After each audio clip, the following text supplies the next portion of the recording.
the mixed damage of the Tristana. I was going to say, right, you got mixed damage of Tristana, but mainly it's an AP source that actually fills the role because, you know, we got Kai'Sa bot side that has usually just been AD all in as we get a front to... Juhan making his way to the top side here, though. The Antonio's quite far pushed in. Oscar in won't get this collapse before Juhan's here. Ooh. Dodges as well. He gets grass. That's a good trade. Antonio is going to get the knock up as well. A great searing charger. Bellows breath. A bandage toss and wait for the first blood. Great timing. Juhan gets on the board. The Antonio holding... Juhan coming in. Do you ult the Antonio ult? There's a huge amount of CC that can come your way, and kind of one get out of jail free card doesn't really cut it in these scenarios. Nice little bit of macro coming in from GIANTX there. You see the Antonio securing a wave back. Oscar in, meanwhile, in the top lane, that's a big CS lead, and I know there were a group of people up there before that forced Oscar in towards the turret, but he's doing well.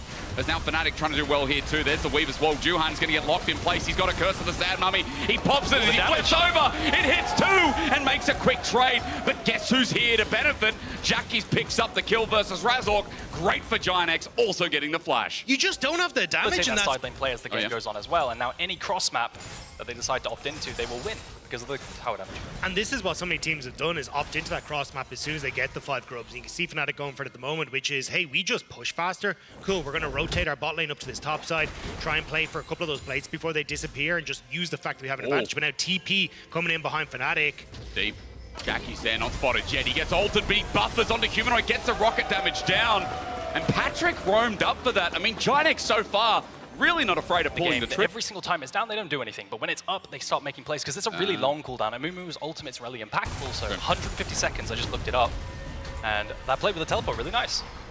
Well, at least in the meantime, Fnatic aren't trading for nothing, right? They're not losing anything for something, as Jun might be caught out, as I say. That quickness is there. Weaver's Wall zones off nothing. It just gets Humanoid a little bit closer, but Juhan gets 2-man ulti. A double TP erupts in the topside jungle. The Antonio's here first, but he's taken so much damage as Oscar in a choke is doing work. The Call of the Forge God does more, though, and Jackie's cleans it up.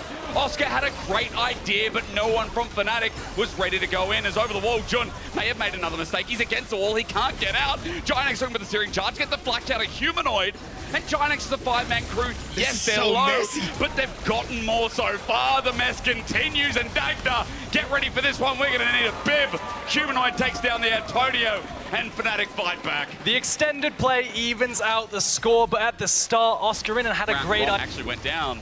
Also, Fnatic willing to kind of re-engage and find that pick, commit flashes too. So I think a really intelligent point is that this comp still feels like it revolves a lot around Juhan as he gets the dragon here. Look, GIANTX at the end were able to trade evenly. They've got 2 dragons, and they've got a 3-0 Tristana. I feel like Jackie's is again in a position to succeed.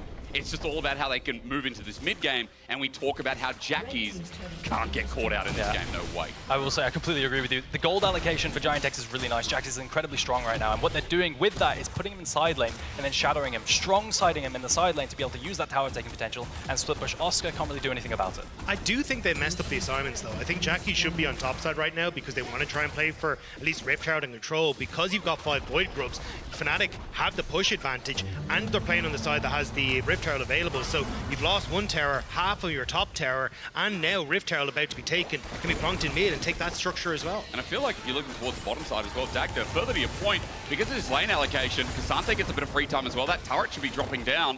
They're struggling to defend top because the Antonio is just getting battered by a bunch of bits of land. He has to get out of there with set piece of wall as well as Jun has the quickness. So, okay, ipso facto, there is a bit of a trade while Razork goes on in, but won't find the ulti on Ignite, nor does he want to throw it. And this is the power of the grubs, right? Now top lane is 1 Demolish proc away from being secured. Alskrin is going to get bot tower as well. With all this tower damage, it's incredibly hard. Is used for the time being. I like that you guys are still talking about the grubs. I mean, for the past couple of patches, grubs have really started to rule. Remember when we came in and we're like, Void grubs are okay. Then they buffed it to make more lights, and maybe now it's going to be better. He's stuck on the spot. He can W over after flashing, but I mean, Razork, all we need is a cooldown and a grand entrance at that as well. A shutdown to Humanoid. Dagda, don't say it. Dagda, you said it. You said it's happening. You said it earlier. You said it's happening. Jackie's getting caught in the side lane every time.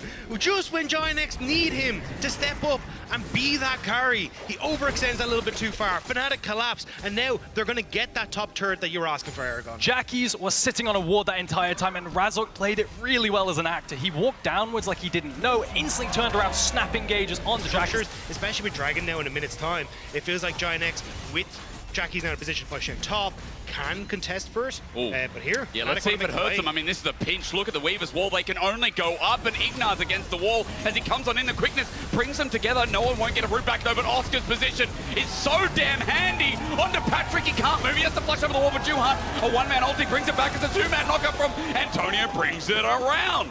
The top laner of GIANTX probably saved the rest of that play from being much worse. And I was really questioning this choice of fight from the beginning. I guess you want to flex that 2-item advantage on the Taliyah, but Sejuani had no ultimate. They just made that play onto Jackie, so it was really, really odd. I wonder why they didn't just wait for the next Dragon Spawn. Also, Noah wasn't there.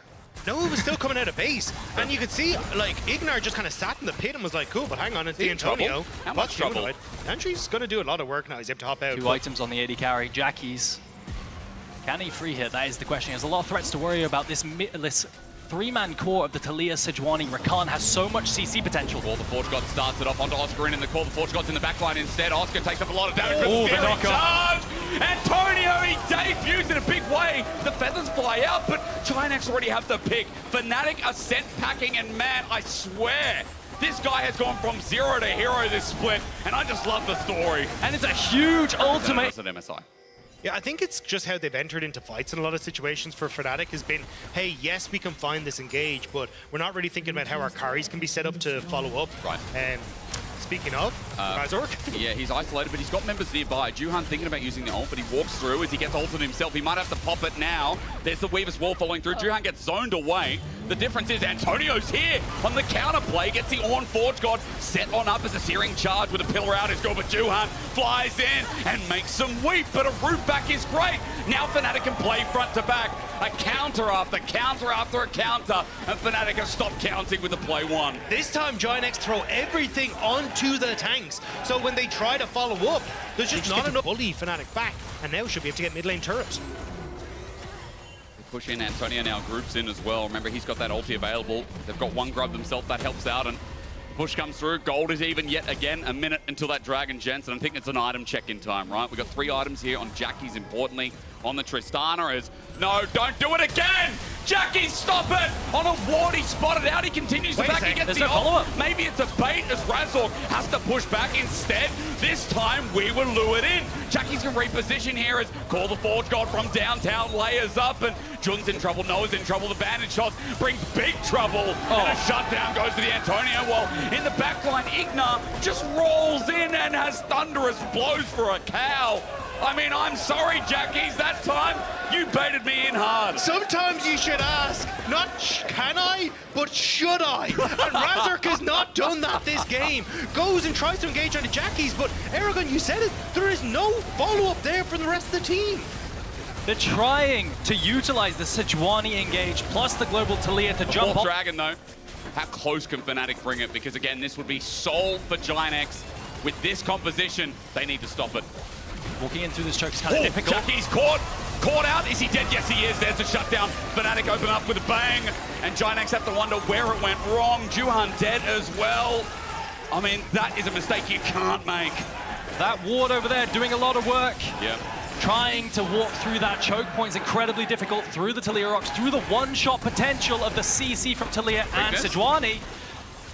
Okay, under turret, the Antonio has to flash as well as Fnatic look for that tier 1. Remember, GIANTX have the Baron, so it makes it harder to push, but with that pick off, Fnatic have got a bit of tempo in their stride. They're trying to just cut them away from the... He can bop through it. Ulti's going to come through. The Antonio looking for the knockup. He does find it underneath turret. Knocks Jun a second time through the loop. He doesn't get tagged away as Razork over the wall once again, but the turret still standing. It depends how much time GIANTX have as Jun needs to get out of there quick smart, but the turret still falls to Patrick off the back end. Some star power sprinkled into the mix. Still, Fnatic want to see if they can at least get some damage onto this top lane turret. I hate to be a cop-out, but I mean, when you talk about experience, you know, ways to come back in the mid-game, how you play the mid-game overall, which I feel like is the hardest part of League of Legends. You can argue that water slide. Bolstering 20 degrees sometimes. Well, yeah. Look, you might not be used to it, but that's, yeah, it's a roller coaster. It's like a water slide, you know? Yeah. And for me, I feel like it's going to get real sloppy as now Fnatic try to pick onto Ignar. They force out the ulti, but the Onivia ult sets it up, but no one's there. Antonio gets his ult a little bit later, but Ignar now has to flash away. They rely on Patrick and Jackie's to hit it up as the Antonio gets some flashes out in the meantime. A couple of summoners from Fnatic used, no flashes, but a cleanse, a heal, but still an ultra win here as they consider to set up again. Ignar, brother, what are we doing? Okay, well, that is grade A Wagyu beef. And the entirety of Juhan's Champion's kit and Mumu is countered by Noah's cleanse spell. He engages, doesn't land the Q onto Noah, but Noah just cleanses the ultimate anyway, and in the end, the free hit onto Juhan. It's just too much for GIANTX. And on that point, you full send it as well, but you got a cleanse available too. I know that's down for the time being, but another tool added into the kit as Fnatic have really grasped back this game, it feels like. Dragon feels a lot more competitive. Dolts feel competitive from Razork as he sends it out again, gets some AoE damage onto Patrick, but Ignite with the reignite, the reset-up, gives Antonio a target. Curse of the Sad Mummy as well onto Oscar. He can't move either. Onto the Antonio Razork. It's an on. What are we doing there? Fnatic lose it all, and GIANTX are blowing my mind a bit. GIANTX, they decide we can't dive the Xayah. Let's just kill Jun. We knock off the Celestial opposition, and they one-shot him, CC him to death. He just has a Warmog, so... Noah just keeps pulling them in from like the enemy fountain as Baron stuff. But now GIANTX, they got the Dragon, that soul. They get the Baron, and they'll be able to set themselves up significantly better now to try and... It's a rougher game state now for sure. It's really rough. A lot of your composition, you have so much single target burst. I keep saying this, but when they're so tanky that they live this kind of single target burst, the front to back becomes incredibly difficult afterwards. So I think Fnatic have a massive uphill battle. GIANTX do need to try and sync up these waves though, because at the moment it's become very easy for Fnatic to kind of bounce back and forth between the two. The Antonio now on this top side. I was going to say Fnatic should be able to walk over, so there's no real wave on pop, but they're going to just give up mid. Johan tries to engage onto Rosberinen, but just going to get a bit of poke. Ignite? Oh, the dive underneath. Hang on, Ignite jumps on in. GIANTX, so he's tanking up. Again, Mountain Dragon helps out, and Juhan's ult helps more. In their opening game of playoffs, they've taken down Fnatic. I mean, GIANTX, bigger than we thought, better than we thought. Fnatic out of options, it seems. There's 5 members with the Baron look to go in, and Juhan gets another rune in. Hang on, mate. Hang on, brother. Hold your horses. That's a bit too far. Does it matter? Maybe it doesn't matter. You know what, Juhan, do it again. They can just hit the towers. They can just do it. Oh my God. Oh, the blow up as well. That's all they need. GIANTX. I doubted, we doubted, but that is a brilliant way to enter playoff.